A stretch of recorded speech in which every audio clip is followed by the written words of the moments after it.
제가 광고도 드렸지만 간절하게 기도했던 우리 박재성 형제가 수술 이후에 깨어나지 못하고 그만 세상을 떠났습니다.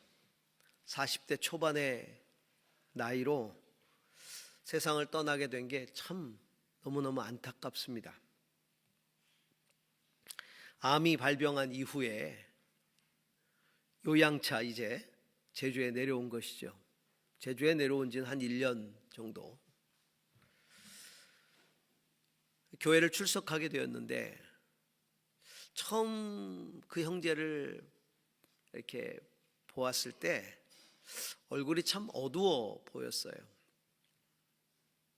근데 병세가 이제 점점 더 진전이 되었습니다. 몸이 점점 더 힘들어졌죠. 암이 온몸에 퍼지고 수술을 여러 번 하게 되고 힘든 시간을 보냈어요. 그 1년 동안에 참 많은 힘든 시간을 보냈는데, 근데 참 놀라운 것은요, 몸은 점점 더 힘들어지는데 예배 드리는 이 형제의 얼굴은 점점 더 밝아졌어요. 또 더 간절해졌고 주님께 더 가까이 다가가려고 하는 모습이 이렇게 확 느껴졌어요. 언젠가는 눈물을 흘리면서 예배하는 형제와 눈이 마주쳤는데 제가 눈물을 막 흘리고 계시는데 제가 눈시울이 뜨거워졌어요. 가슴이 뭉클하더라고요. 수술실로 들어가면서 의사 선생님이 어려운 수술이다, 수술 후 깨어나지 못할 확률이 많다 얘기하셨고, 수술을 받아도 한 3개월 정도밖에 못 살 것 같다라는 얘기를 하면서 그래도 수술을 받겠는가. 근데 마지막 선택을 한 거예요. 본인이 그래도 수술을 하겠다. 그리고는 이제 깨어나지 못했죠. 그런데 수술 들어가기 전에 제가 마지막 기도를 전화로 해드렸는데 그렇게 목소리가 밝을 수가 없었어요. 아픈 사람 같지 않았어요. 근데 그 부인 되시는 집사님 얘기를 들어보니까 그렇게 고통이 심했다 그러더라고요. 그런데도 목소리가 너무 밝았고요. 그리고 마지막에 찍은 사진이 있는데 죽음을 앞둔 사람이라고 믿겨지지 않았어요. 얼마나 얼굴이 환한지 그 사진 너무 밝고 너무 빛나고 있었어요. 그러면서 수술 들어가기 전에 형제가 이런 얘기를 했습니다. 예수님이 자기에게 임하셔서 나를 꼭 안아주셨습니다. 저를 꼭 안아주셨습니다. 그리고 수술실에 들어간 거죠. 근데 그게 정말 주님의 품에 안기는 그런 환상이었던 것 같아요. 제가 조문을 갔는데 그 아내가 이런 말을 들려주었어요. 마지막 유언처럼 아내에게 이야기했다는 것이죠. 설사 내가 낫지 못한다 하더라도 절대로 하나님을 원망하지 말아라. 그리고 아이들에게 다른 어떤 것을 물려주려고 하지 말고 신앙을 유산으로 물려줘라. 그 얘기를 하고 세상을 떠난 거예요. 그 아내가 그가 제일 많이 아팠던 마지막 1년, 그 1년이 하나님과 가장 깊이 동행하는 시간이었다라고 제게 이야기를 해주셨어요. 죽음이라고 하는 어둠도 생명의 빛이신 예수 그리스도께 그 품에 안긴 형제를 삼킬 수가 없었던 것이죠. 예수님은 생명으로 우리를 안아주시고 복음의 빛으로 어둠을 걷어내시죠. 그래서 이 땅에 오신 거예요. 생명으로 우리를 안아주시기 위해서 그 품에 빛으로 어둠을, 우리 안에 있는 어둠을 몰아내시기 위해서 이 땅에 오셨습니다. 생명의 임마누엘, 빛의 임마누엘이죠. 예수님은 나는 부활이요 생명이니 나를 믿는 자는 죽어도 살겠고 살아서 나를 믿는 자는 영원히 죽지 아니하리니 이런 말씀을 하셨어요. 영원히 죽지 않는다는 말이 무슨 말일까? 분명히 사람은 죽는데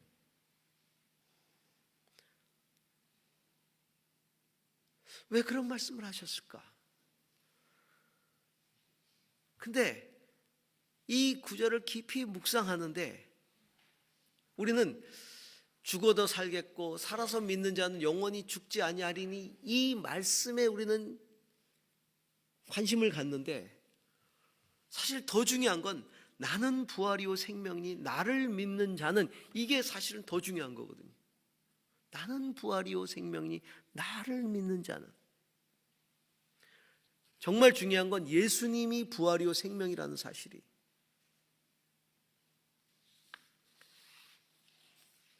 그 부활이요 생명이 되시는 예수님을 믿는가, 이게 중요한 겁니다.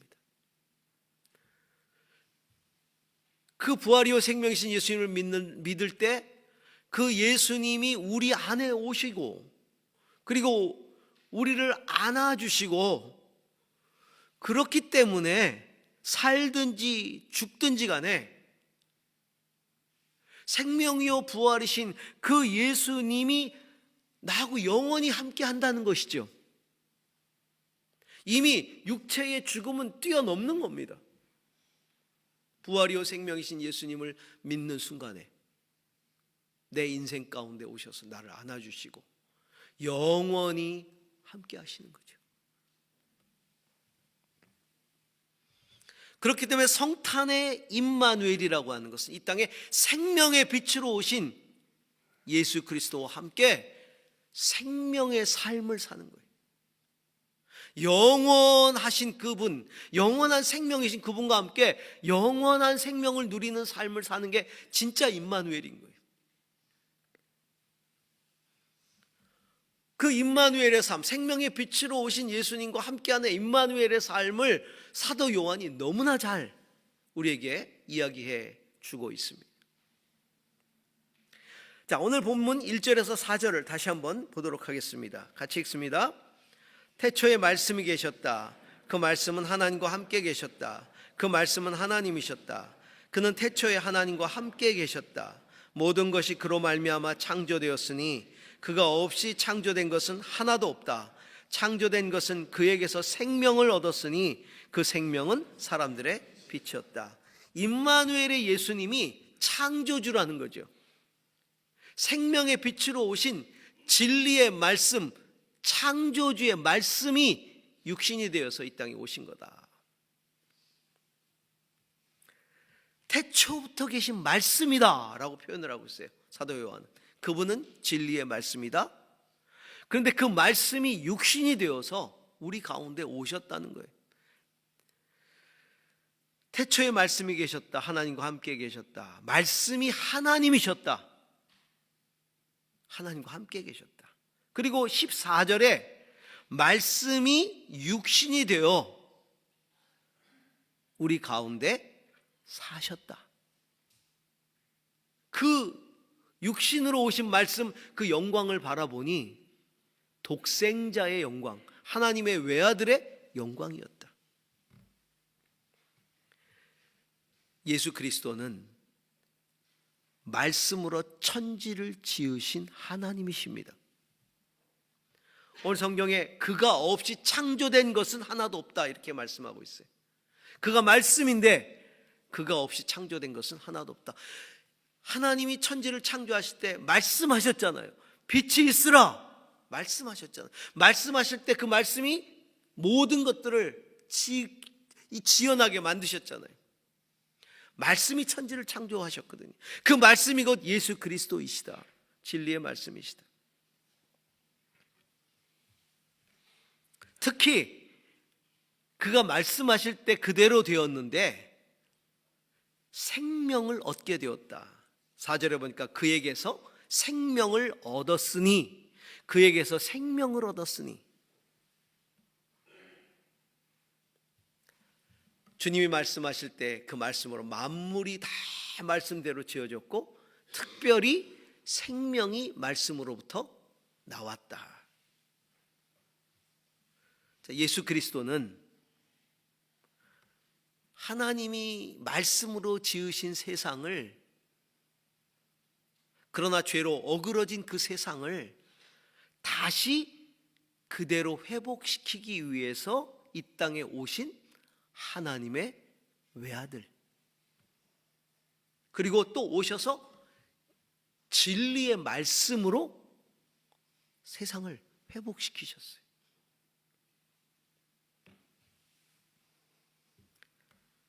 그래서 주의 말씀, 예수 그리스도의 말씀이 임하는 곳에 살아남의 축복이 있는 거예요. 회복의 축복이 있는 거예요. 생명으로 오셨기 때문에 그분이 말씀하시면, 그분이 우리 개인에게 말씀하시면, 우리의 영혼에 말씀하시면, 그 진리의 말씀이 임하면 거기에 생명의 역사가 일어나는 거죠. 어둠이 빛으로 변하는 역사가 일어나는 거예요. 어둠이 물러가는 거예요. 예수 믿는 사람들에게 일어나는 변화 중에 가장 기본적이고 가장 중요하고 가장 큰 변화가 뭡니까? 영생의 기쁨을 누리게 된다는 거예요.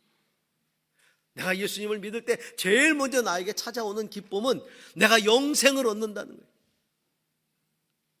영원한 생명, 생명을 얻게 된다는 거예요. 그것으로 인한 기쁨이 충만하다는 것이죠.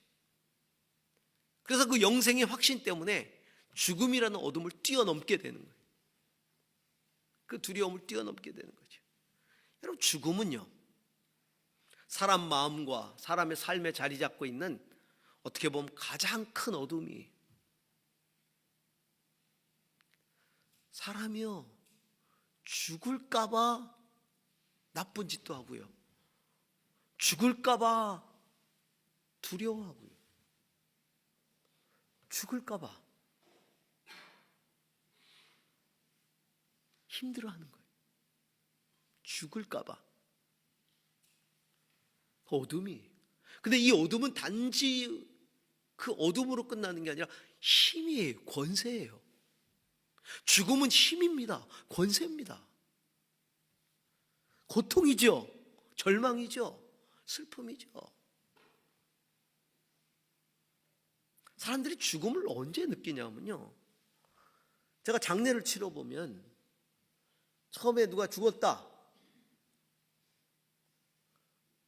실감이 잘 안 나요. 금방 다시 나타날 것 같고, 그렇잖아요. 문 열고 들어올 것 같고, 어제까지 같이 얼굴을 대하던 사람인데. 언제 제일 슬퍼하냐면요, 처음에는 입관할 때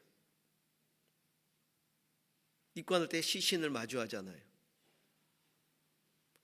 싸늘한 시신이 되어 있는, 어제까지 온기가 있고 살아있던 그 사람, 나하고 같이 말하던 그 사람이 차디찬 시신이 돼서 누워있는 그 모습을 바라보면서 오열하는 거예요.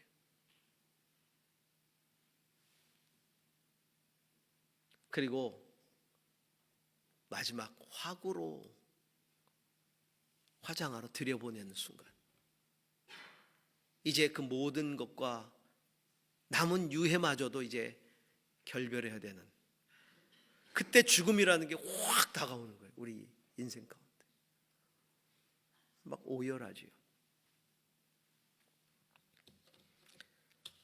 그래서요, 이 죽음이 가져다주는 어둠의 터널을 빨리 빠져나와야 돼요. 그 힘에서 벗어나야 되는 거예요. 어둠이 가져다주는 슬픔을 떨쳐버려야 되고, 그 절망의 사슬을 풀어내야 되는 거예요. 목회를 하다 보면 참 이렇게 금슬이 좋았던 부부, 오랫동안 해로했던 한 분이 돌아가시는 것을 경험하고 이제 장례를 치르잖아요. 그러면 이제 그 배우자가 실감을 못 하는 거죠. 장례가 다 마쳐지게 되면 그때부터 이제 그게 확 다가오기 시작해. 그 죽음이라고 하는 헤어짐의 이 어떤 이 힘이 훅 다가오기 시작해. 그때부터 힘들어지기 시작해. 심지어는 얼마 못 가서 그 뒤를 따라가는 걸 봤어요. 시름시름 앓다가 세상을 떠나는 거예요.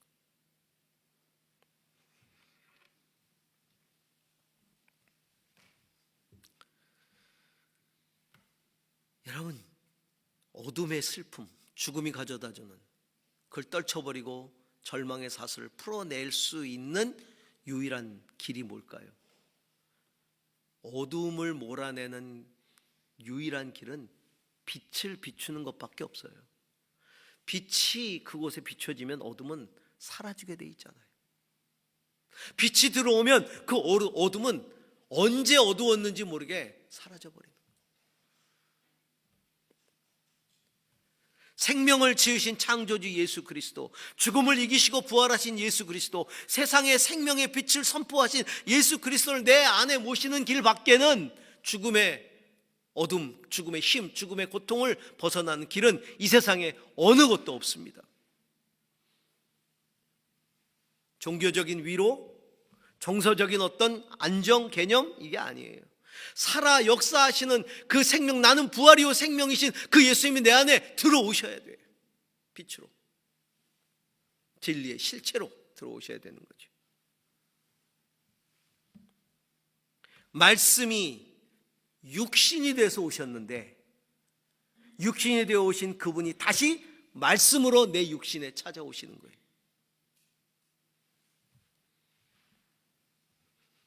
그 빛이신 예수께서 지금 나와 함께 하고 계시다고 하는 확신이 있어야 어둠이 나를 지배하지 못합니다.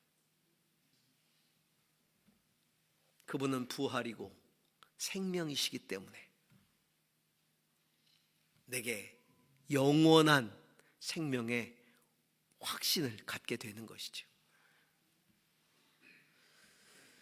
사랑하는 성도 여러분, 임마누엘의 주님이 생명의 빛으로 내게 오셨다는 사실을 확신하시기 바랍니다. 이 진리의 말씀을 내가 받아들였다면, 믿었다면 말씀하신 그리스도와 동행하십시오. 그분이 나와 함께 계십니다. 자, 오늘 요한복음 1장 9절에서 12절까지를 같이 읽겠습니다. 함께 읽습니다. 참 빛이 있었다. 그 빛이 세상에 와서 모든 사람을 비추고 있다. 그는 세상에 계셨다. 세상이 그로 말미암아 생겨났는데도 세상은 그를 알아보지 못했다.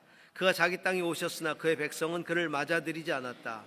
그러나 맞아들인 사람들, 곧 그 이름을 믿는 사람들에게는 하나님의 자녀가 되는 특권을 주셨다. 임마누엘의 예수님, 생명의 빛으로 오신 예수님을 맞아들이는 사람은 그 하나님의 생명을 누리는 자녀의 특권을 주셨다라고 말씀하고 있어요. 이 임마누엘의 주님이 주시는 이 생명의 빛이라는 것은 어떤 현상이나 감정이 아니라 관계다라는 겁니다. 생명의 빛이 내 안에 들어온다? 이거는 어떤 현상을 경험하는 게 아니에요. 어떤 감정의 변화가 아니라 관계 맺음입니다. 관계 맺음. 제가 이번에 같이 조문을 하러 갔는데 우리 김승철 목사님하고 같이 조문을 했어요. 근데 그 가족들의 이야기를 통해서 제가 새로운 사실을 깨닫게 되었는 게, 이 김승철 목사님이 이 재성 형제님하고 아픈 동안에 참 깊은 관계를 맺었더라고요, 보니까. 그래서 심지어는 형이라고 부를 정도로, 승철 목사님을 형이라고 부를 정도로 승철 목사님이 기도 많이 해주셨고 찾아가 주셨고 많은 이야기를 나눴고, 수술 들어가기 전에도 2시간 동안을 같이 이야기를 나눴고,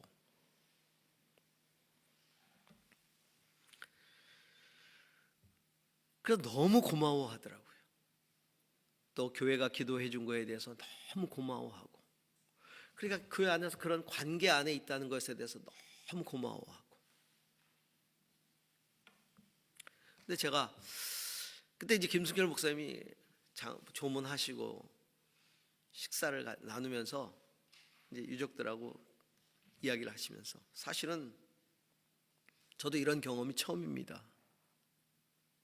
이렇게 어떤 개인과 특별한 관계를 이렇게 깊이 맺어보기는 처음이다, 이렇게 얘기를 하시면서 제가 왜 그랬는지 모르겠다고, 왜 이렇게 특별한 관계를 맺게 되었는지 저도 모르게 끌려 들어가서 그렇게 깊은 관계를 맺게 됐다.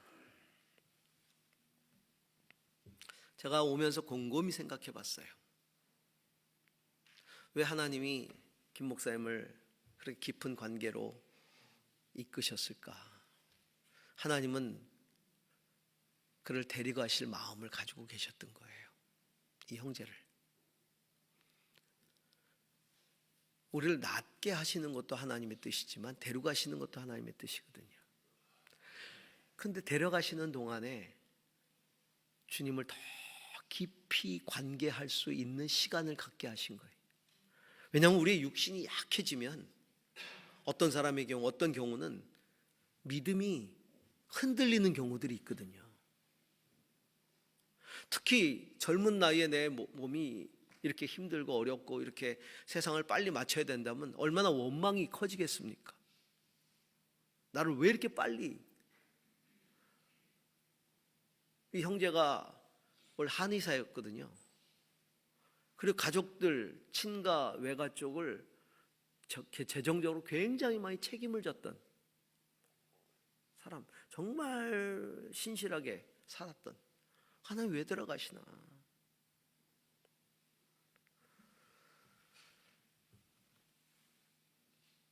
근데 사실은 세상에서 정말 그렇게 노력을 열심히 하려다 보니 신앙에서 조금 멀어졌던 시간들도 있었던 것 같아요.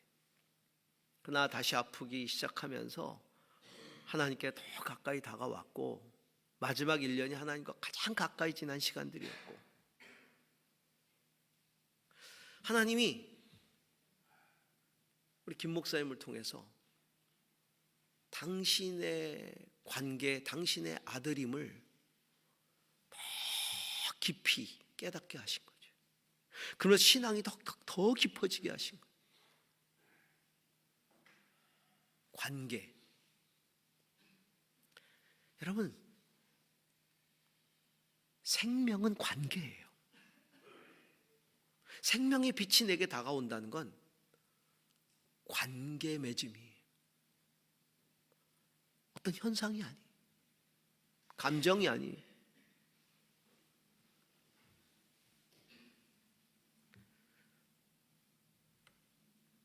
이 형제가 죽음을 극복할 수 있었던 것은 종교적인 지식 때문이 아니라 그가 마지막에 예수님 안에서 정말 뜨겁게 맺었던 그 사랑의 관계 때문에 죽음을 뛰어넘을 수 있었던 것이죠.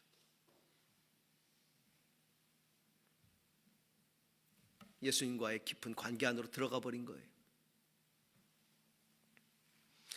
예수님과 그 관계를 맺는 사람은 절대로 죽음이 그를 무너뜨릴 수 없어요. 그 관계가 워낙 견고하기 때문에.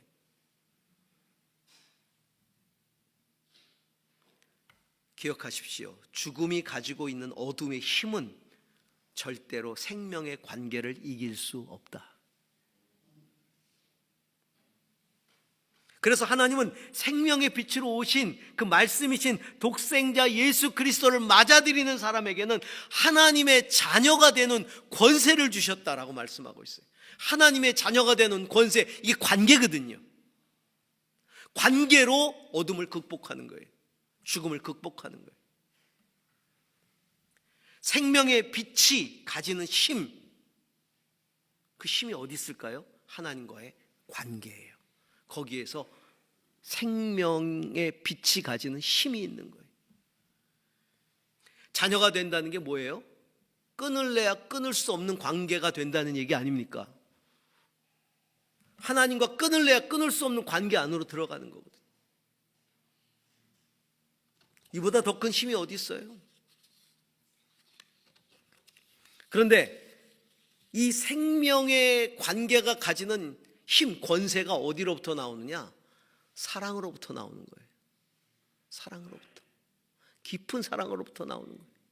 하나님이 내 자녀가 되게 하겠다, 자녀가 되는 권세를 주셨다, 그 얘기를 다른 말로 표현하면 내 사랑을 이제 깊이 받는 관계가 되게 하겠다. 여러분, 사랑이 힘이에요.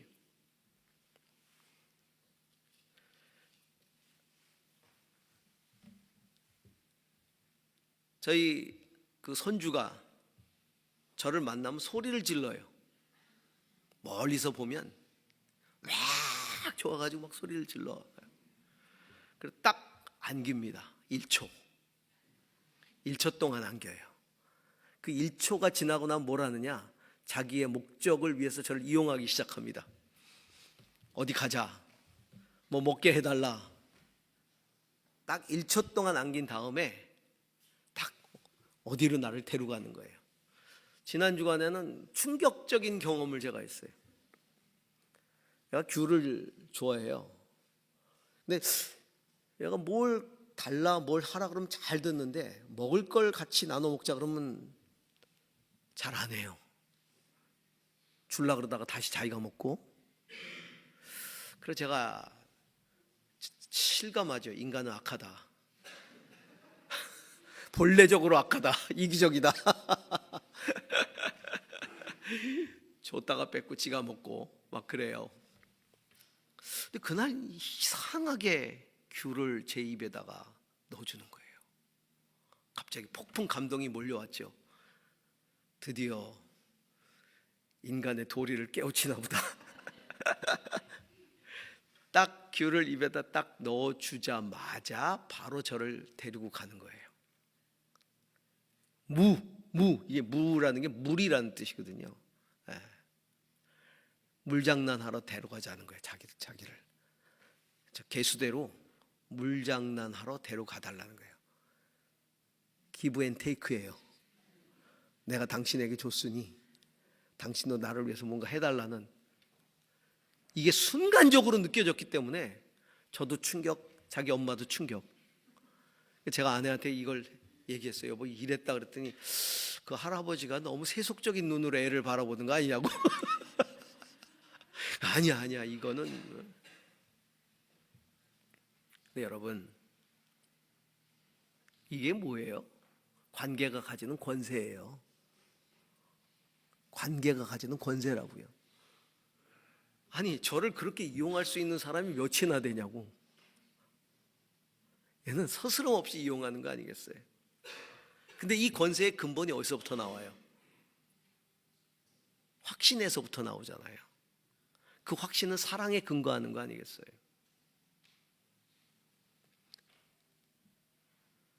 그 신뢰라는 게 매우 관계적인 것이고 존재적인 것이에요. 그 아이가 태어나면서부터 지금까지 변함없이 지속된 사랑에 대한 신뢰 아니겠습니까? 그런데 여러분, 가만히 생각해 보시면 이 신뢰라는 게, 이 사랑이라는 게, 이 근원이 애에게서 시작되는 게 아니라 사실은 그 애를 향한 그 부모의 사랑, 할아버지 할머니의 사랑으로부터 시작된 거잖아요. 이 아이가 잉태되고 태어나기 전부터 사랑하기로 작정하고 태어나면서부터 지금까지 그 사랑을 변함없이 쏟아붓는 거 아니겠습니까? 인간은요, 하나님을 확신할 때 매우 자기 주관적이고 경험적인 사랑의 근거에서 하나님을 확신하려고 들어요. 내게 하나님이 뭘 해주셨는가? 내게 하나님이 어떤 일들을 해주셨는가? 나는 하나님의 사랑을 얼마만큼 경험하고 살았는가? 거기에 근거해서 하나님을 믿으려고 한다고요. 근데 하나님은요, 나를 향해 어떤 사랑을 가지고 계시냐면 존재적인 사랑을 가지고 계시는 거예요. 제가 아이가 태어나기 전부터 잉태하기 전부터 사랑하고 그리고 사랑하기로 작정했던 것처럼 하나님이 태초에 천지를 지으시기 이전에 나를 아셨다. 그리고 사랑하기로 작정하신, 이게 존재적인 사랑이거든요. 나라는 존재에 대한 하나님의 근본적인 신뢰.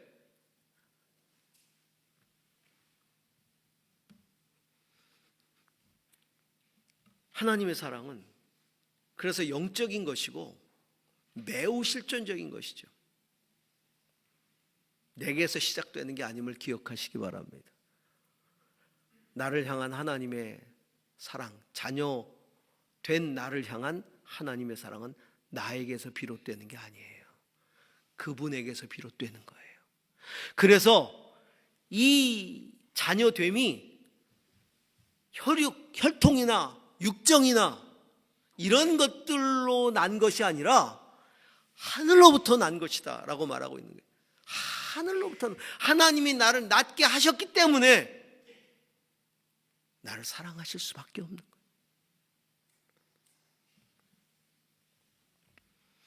이 사랑을 확신하는 사람이 죽음의 권세에 지배당하지 않는 거예요. 아무리 어떤 환경이 와도 어떤 어둠이 와도 흔들리지 않는 거죠. 이사야 49장 15절을 보시기 바랍니다. 함께 읽습니다. 어머니가 어찌 제 젖먹이를 잊겠으며 제 태에서 낳은 아들을 어찌 긍휼히 여기지 않겠느냐. 비록 어머니가 자식을 잊는다고 해도 나는 절대로 너를 잊지 않겠다. 할렐루야. 어미가 자식을 잊어버리는 한이 있다 하더라도 나는 너를 잊지 않겠다. 임마누엘은 나를 자녀 삼으시려는 하나님의 사랑이라는 걸 꼭 기억하시기 바랍니다. 나를 자녀 삼기 위해서 오셨다. 자, 13절 14절 같이 읽습니다. 이는 혈통에서나 육정에서나 사람의 뜻에서 나지 아니하고 하나님에게서 났다. 그 말씀은 육신이 되어 우리 가운데 사셨다. 우리는 그의 영광을 보았다. 그것은 아버지께서 주신 외아들의 영광이었다. 그는 은혜와 진리가 충만하였다. 임마누엘은 은혜와 진리를 통해서 생명을 얻은 자녀들이 그 독생자의 영광에 참여하는 축복이다.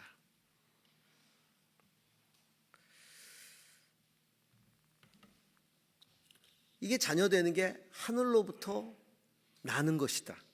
인간의 뜻에 의해서 되는 것이 아니다. 이렇게 말하잖아요. 하나님으로부터 비롯된 것이다. 우리는 그것을 쉬운 말로 은혜라고 표현을 하는 거예요. 은혜. 말씀이신 예수님이 이 땅에 육신을 입고 오신 것도 은혜요. 그분이 십자가에 죽으셔서 내 죄를 용서하신 것도 은혜요. 자기 백성들도 영접하지 않았던 예수 그리스도를 내가 영접할 수 있게 하신 것도 은혜요. 이게 다 하나님이 은혜로 나를 낳으신 거예요. 내가 오늘날 너를 낳았다 이렇게 말씀하시잖아요. 은혜. 여러분, 절대로 하나님 앞에 내가 낫게 해달랬습니까? 왜 나를 낳으셨나요? 이 말 하시면 안 돼요. 이 천하의 불효자가 부모에게 그러잖아요. 누가 낳아달라고 했습니까? 천하의 불효자잖아요. 하나님께도 마찬가지. 여러분, 내가 거듭난 것은 전적인 은혜예요. 전적인 은혜. 그 은혜로 나를 낳으시기 위해서 주님이 오신 게 임마누엘이래요. 임마누엘. 이토록 큰 은혜를 베푸신 목적이 뭘까요? 하나님의 외아들 예수 그리스도의 영광에 나를 동참시키기 위해서죠. 예수 그리스도로 말미암아 그 예수님이 받으시는 영광에 나도 같이 자녀로서 참여하도록 하기 위해서. 제자들 공생의 기간 동안에 예수님과 함께하는 영광을 누렸죠. 부활하신 주님을 만나는 영광을 누렸습니다. 승천하신 예수님을 보는 영광을 누렸죠. 성령이 임하셔서 성령으로 함께 세상 끝날까지 함께 하시겠다는 그 주님을 경험하는 영광을 누렸죠. 뿐만 아니라 복음을 전했는데 사람이 살아남으로써 생명의 빛이 그에게 임하는 것을 보는 영광을 누렸죠. 궁극적으로 제자들은 죽어서 하늘나라에 들어가는 영광을 누렸죠. 예수 그리스도와 함께하는 영광을 누렸단 말이에요. 이 영광을 우리들도 맛보게 하기 위해서 주님이 오신 거예요. 그래서 사도 바울은 그 풍성하고 영광스러운 은혜를 이렇게 표현했어요. 에베소 2장 5절에서 7절 같이 읽습니다. 범죄로 죽은 우리를 그리스도와 함께 살려주셨습니다. 여러분은 은혜로 구원을 얻었습니다. 하나님께서 그리스도 예수 안에서 우리를 그분과 함께 살리시고 하늘에 함께 앉게 하셨습니다. 그것은 하나님께서 그리스도 예수 안에서 우리에게 자비로 베푸신 그 은혜가 얼마나 풍성한지를 장차 올 모든 세대에 드러내 보이기 위함입니다. 그리스도와 함께 살리시고 그리스도와 함께 하늘에 앉히셨다. 우리는 그리스도와 함께 살아난 사람들이고 그리스도와 함께 하늘에 앉아 있는 사람이, 그리스도와 함께 하늘에 앉아서 세상을 사는 사람들, 그 영광 가운데 사는 사람들이. 성도 여러분, 오늘 생명의 빛으로 오신 예수 그리스도와 함께 은혜와 진리가 가득한 삶을 살고 계십니까? 말씀으로 찾아오신 예수님에게서 영원한 생명을 얻으시기를 바랍니다. 하나님의 자녀가 되시기 바랍니다. 그래서 하나님의 영광에 참여하는 저와 여러분이 될 수 있기를 주의 이름으로 축복합니다. 기도하십시다.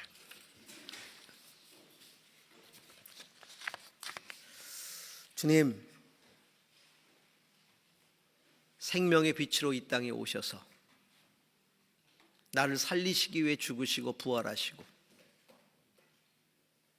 또한 나를 하나님의 자녀 삼아 주셔서 감사합니다.